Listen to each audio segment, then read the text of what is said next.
Welcome to the Box Score Sports Podcast.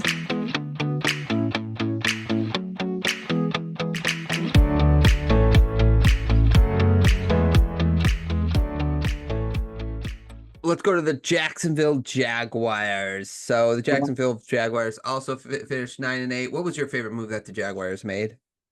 I loved they brought in some O-line help.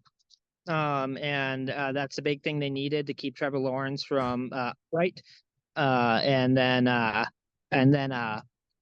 yeah, I just like when someone gets someone to protect their QB. It's important. So Yeah, I'm with you on that. But I like Gabe that they brought in Gabe Davis and Brian Thompson Jr. Kind of solidifying their wide receiving core, getting a little better. They let Ridley go, which I think was wise for the amount of money he got paid, but they didn't just sit on their hands. They'll have Christian Kirk back healthy, so they're starting to build a nice wide receiving core with Evan Ingram there as well around Trevor Lawrence. I think that's going to help the Trevor Lawrence and the Jaguars. So bringing those two guys in, I really liked. yeah, I do like the moves they made there. I'm always a fan of O-line help, just like D-line help. So I'm gonna always lean to them because I just think it's important to keep that. Like a good offensive line helps your offense a ridiculous amount. So especially like your running game, I think Travis Etienne could be really good this year. Yeah, I think you're kind of right. Least favorite move? I don't like the contract Lawrence got. Mm.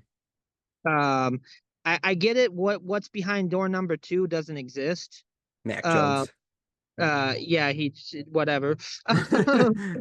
But I just don't think he's done enough to earn to be a top 5 QB pay.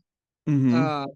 And I would have wrote it out, had him play the final year as and then if you have to franchise tag him, then franchise tag him because it just he hasn't done enough, in my opinion. Well, you're not necessarily wrong. I kind of agree with you to a certain extent. Here's the problem though. This is what's happening with NFL quarterbacks, and it's the same with Tua, right? Like, so Yep. you got to pay them because Deshaun got paid, and Yep. Lawrence is better than Deshaun, right? Tua is better than Deshaun right now, so you got to overpay these quarterbacks. And here's the thing: is if you wait an extra year, you're actually going to have to pay him more money because the other quarterbacks get paid, right? So just a simple defense, I don't disagree with you. He's got to prove something. Like, this is the weird thing with quarterbacks right now. If they're competent or above better, like if they're above average, they're getting paid like they're Patrick Mahomes almost, like, like, or Joe Burrow or Herbert. And it's just like, you guys are not them, but that's the way the contracts are going right now, which I think is an NFL problem just as much as it's a team problem. And I get that. It's just that I'm never gonna like it. So. No, I agree. I'm not. I'm just playing a little devil's advocate. Although I agree with you, like, but I understand why they did it. Doesn't mean you have to like it. That's all. Yeah. My least favorite move is releasing Darius Williams.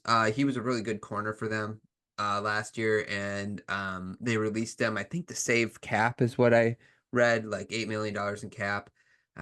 But he was one of the better corners last year, according to PFF. So I didn't like that move. Got to have a defense, Jags. You do.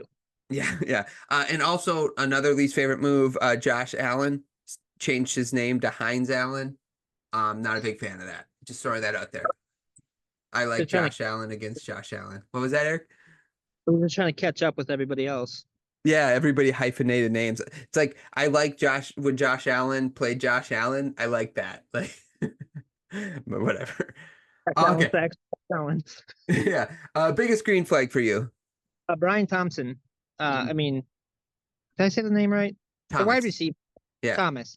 Yeah. I wrote that wrong. But Brian Thomas Jr., I believe it is. Yep. And I think he's going to be a stud. I did like that draft pick quite a bit. I remember reading when the Bucks and Jags had joint practice, he was destroying Tampa secondary in practice, granted. So, it is what it is. But it's just like you give, even though you gave the big contract to Trevor Lawrence, you got him weapons. And I just love how he looked, what I read about him. I think he's going to be surprising people this year. Yeah, 6'4", 205. Like that guy's a monster. Like he's gonna be. I think he'll be good. I'm with you on that. I also put green flag under the radar. So a lot of people are overlooking the Jaguars. Everybody's really excited about the Texans, right? Everyone's like, oh my goodness, look at the Texans. And they should be because the Texans are going to be good. Talking about Anthony Richardson staying healthy. Not a lot of noise coming from Jacksonville. Probably a team that's normally a lot of the times under the radar, to be fair, but they are really under the radar. And for how young and how good this team can be, I think that's a green flag for them because not a lot of people are circling that as like a main game that they're worried about on the schedule, and they probably should. Yeah, and there's always a couple surprises in the NFL. So what stops them from being one? They do have quite a talent on their team. So yeah, correct, exactly. Biggest red flag for them. it's just if the biggest red flag is just my same concern as before, but just going to reiterate, what do you do if Trevor Lawrence doesn't live up to his contract? Yeah.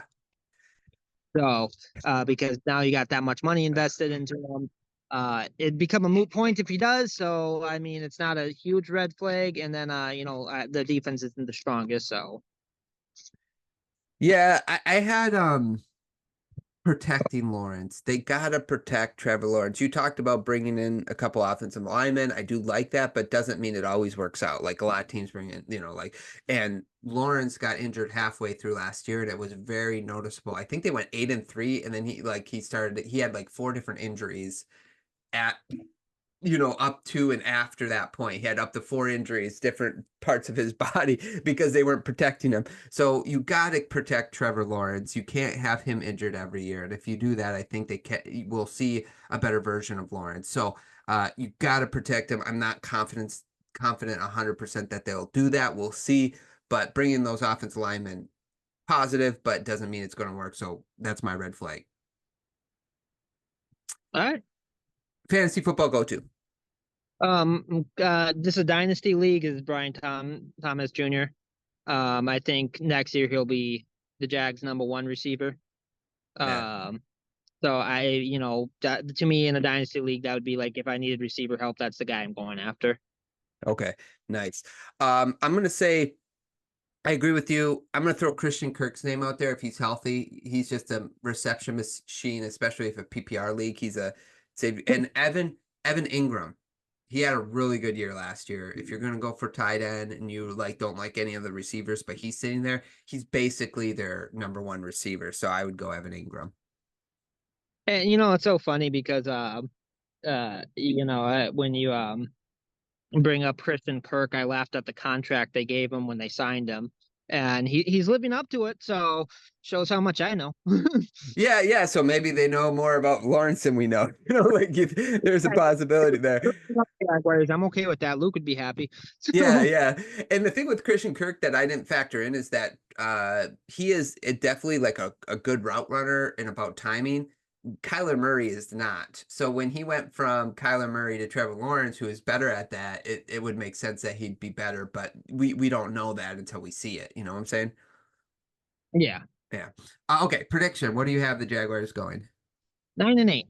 9-8. Okay. We are not far off. I have 10-7. We literally, I think in every single team, Eric, we're 1 game off on this division for every team. Thanks so much for watching this clip of the Box Score Sports podcast. I hope you guys enjoyed. If you haven't yet, please subscribe to our channel. Follow us on Instagram and Twitter or X. And we'll talk to you guys real soon. See ya.